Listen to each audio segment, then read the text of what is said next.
부동산 세금을 우선 크게 네 가지로 나눠봤습니다. 솔직히 이 취득세는 뺄까 하다가 설명은 드려야 할 것 같아서 넣었습니다. 당연한 세금 중에 하나라서 빼려고 하다가 그래도 이 역시도 잘 모르시는 분들을 위해서 넣어서 설명하겠습니다. 그럼 부동산 세금에는 이렇게 크게 네 가지가 있는데요. 취득세와 재산세, 종합부동산세, 줄여서 종부세, 그리고 또 줄여서 양도세. 크게 이렇게 네 가지만 아시면 되겠습니다. 우선 저는 이렇게 두 개씩 묶어서 나눴습니다. 제일 먼저 그 이유는 이 취득세와 재산세는 부동산뿐만 아니라 재산이 되는 모든 동산에 똑같이 붙는 세금이어서 그렇습니다. 예를 들면 자동차를 한 대 사더라도 구입할 때 내야 하는 세금이 바로 이 취득세란 걸 내야 하고요. 자동차를 보유하고 있는 동안은 누구나 계속 내야 하는 것이 또 이 재산세입니다. 자동차는 자동차세라고 나오죠. 재산세나 자동차세나 같은 개념입니다. 자동차도 그렇지만 좀 더 값이 나가는 보트나 요트 이런 선박을 살 때도 취득세를 내고요. 선박을 보유하는 기간 중에는 선박세라는 재산세가 나옵니다.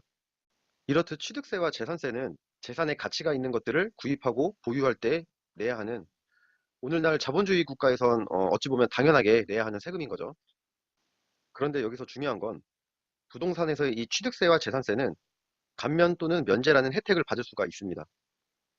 어떻게 세금을 안 낼 수가 있냐고요? 현재 저는 임대사업자입니다. 저처럼 임대사업자 등록을 해서 임대주택 등록을 하면 해당 주택의 집값이나 면적에 기준 조건이 맞을 시에 취득세와 재산세 금액을 줄이거나 안 낼 수가 있습니다. 임대사업자를 잘 모르시는 분들 있으시죠? 이 임대사업자는 별거 아니고 일반인 아무나 낼 수가 있습니다. 일반 직장인이든 장사를 하시는 분이든 다른 사업을 하시든 아무나 임대사업자를 할 수가 있습니다. 자, 그럼 이 취득세와 재산세는 어찌 보면 당연히 내야 하는 기본 중에 기본적인 세금이라고 말씀드렸고요. 거기에 임대사업자를 내고 임대주택 등록을 하면 조건에 맞으면 감면 또는 면제도 가능하다고 설명드렸습니다. 어렵거나 복잡하지 않죠? 그리고 이번엔 이 종부세와 양도세를 말씀드리겠습니다. 이 두 가지 세금은 조건부 형태로 추가적으로 낼 수도 있고 안 낼 수도 있는 세금이 바로 이 종부세와 양도세 두 가지입니다. 우선 종부세부터 설명하겠습니다. 종부세는 보유하고 있는 부동산들의 공시지가 총합산 금액이 6억 원을 초과할 시에 종합부동산세라는 것을 냅니다. 공시지가란 이 해당 부동산이 실제 거래되는 가격보다 낮게 떨어져 책정되어 있는 금액이라고 생각하시면 되고요. 세율 반영을 하기 위한 기준이 되는 금액이기도 합니다.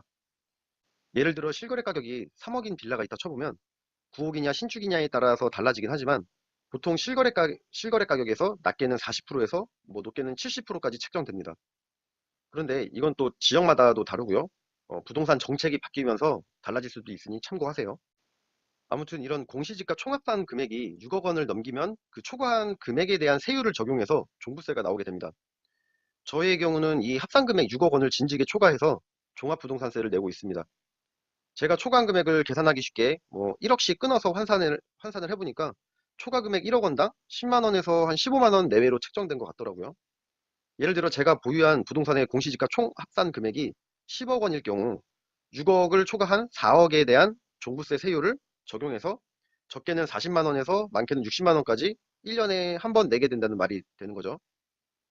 근데 또 여기서 중요한 것은 이것은 어디까지나 저의 세금 기준으로 환산해서 대략적으로 말씀드리는 겁니다. 이 또한 개인마다 다 다르고 차이가 난다는 점을 분명하게 말씀드립니다. 그저 여러분의 이해를 조금이라도 돕기 위해 저에 대한 기준으로 설명드리는 점을 명심해 주세요. 여기까지 이해가 되셨나요? 그러니까 평범한 일반 직장인 분들이 서울에 있는 고가 아파트, 예를 들면 실제 거래 가격이 10억 원 이상의 아파트를 구입하지 않는 이상 공시지가 총합산 6억 원을 초과하기란 쉽지 않습니다. 소액의 빌라들을 적게는 3채에서 많게는 6채, 7채까지는 소유하고 계셔도 이 종합부동산세는 피할 수 있다는 거죠. 저 역시 과거 보유주택 수가 10채가 있을 때까지도 이 공시지가 합산이 6억 원이 안 넘었었습니다. 경인 지역의 오래된 구옥 빌라들을 갖고 있었으니 그 집들의 합산이 6억이 되려면 10채 이상이 돼야 했었던 거죠. 공시지가를 확인하고 계산해보고 싶으신 분들은 인터넷 검색창에다 공동주택 공시가격이라고 검색해보시면 정부 운영 홈페이지 국토교통부 사이트가 나옵니다. 이렇게요. 이 홈페이지에 들어가셔서 원하시는 물건의 공시지가를 검색해보시면 됩니다. 그리고 이어서 두 번째, 조건부 세금. 가장 큰 세금이면서도 쉽게 피할 수 있는 세금이 있죠. 바로 양도소득세, 줄여서 양도세라는 세금이 있습니다. 이건 그냥 빠르게 설명을 할게요. 말 그대로 양도, 팔 경우, 소득세, 얻은 금액에 대한 세금, 팔았을 때 이득 본 금액에 대한 세금을 내는 겁니다. 결국 이 세금을 어떻게 피하냐고요? 안 팔면 됩니다. 뭐라고요? 팔지 않으면 안 내는 세금입니다. 간단하죠? 뭐하러 팔아서 그만한 세금을 내죠? 안 팔면 안 파는 대로 내지도 않을 뿐더러, 그리고 가치가 있는 집이라면 안 팔고 가져가면 가져갈수록 집값은 올라줄 건데 뭐하러 팝니까? 저는 제가 현재 소유하고 있는 집들을 최대한 안 팔고 가져갑니다. 팔기 너무 아까운 가치 있는 집들 뿐이거든요. 그리고 또 지금 집권한 현 정부는 양도세 중과로 크게 세금을 거두려고 하는데, 이번 정부가 넘어가고 또 다른 정부가 집권해서 부동산 정책이 바뀌어서 양도세 감면 혜택이나 양도세의 자체적인 세율이 떨어질 수 있는데, 지금 이 시기에 뭐하러 팔아서 나라 좋은 일 시키나요? 부동산 규제나 정책은 매번 바뀝니다. 이 규제는 항상 풀어줬다 묶어놨다 풀어줬다 묶어뒀다 합니다. 조금만 검색해 보시면 과거 계속 바뀌어온 모든 정부들이 그러했습니다. 현재 임대사업자의 양도세 납부를 조건부로 감면 혜택을 주고는 있지만, 이번 정부에서 그 혜택을 많이 줄여놨습니다. 원래 몇 년 전만 해도 임대사업자들은 양도세 감면 혜택을 많이 줬었죠. 근데 이 역시 혜택에 대한 규제도 어느 시기엔 느슨하게 풀어줬다, 또 어느 시기엔 타이트하게 묶어버리곤 합니다. 이것은 부동산 시장의 수요와 공급을 맞추기 위해 정부에서 열었다 닫았다 하는 겁니다. 이건 과거나 미래나 계속 그럴 겁니다. 자, 그러니 집을 팔기가 안 좋을 시기가 있고 좋은 시기가 있습니다.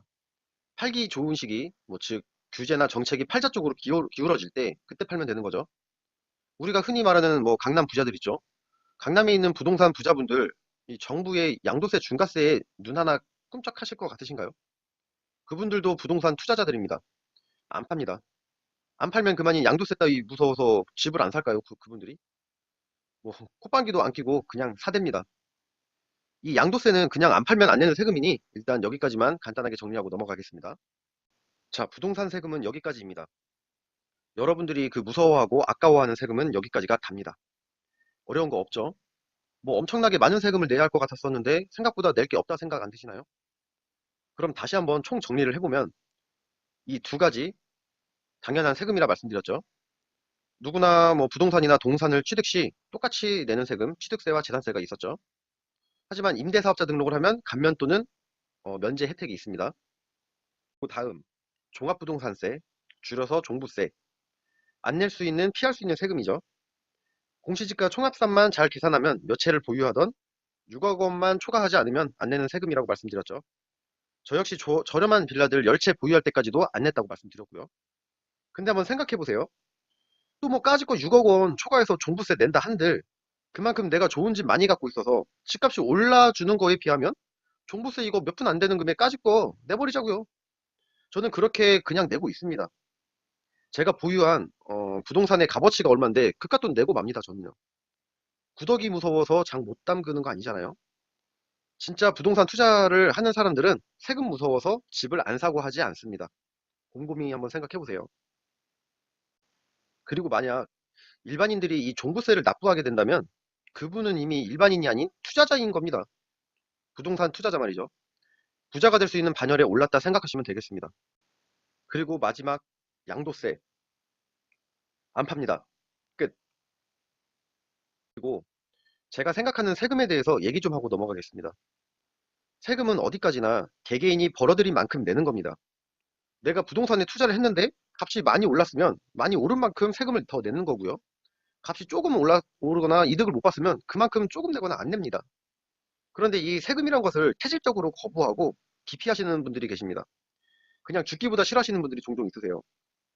제 생각은 이렇습니다. 투자나 재테크를 하다 보면 분명 큰 수익을 챙길 수가 있습니다. 세금 내기가 정말 싫으시다면 이득 보는 행위를 안 하시면 되는 게 맞죠. 이 말을 다시 해석해보면 이렇게도 설명이 될 것 같습니다. 부자는 되고 싶은데 부자 되면 세금 많이 내니까 난 부자가 안 될란다.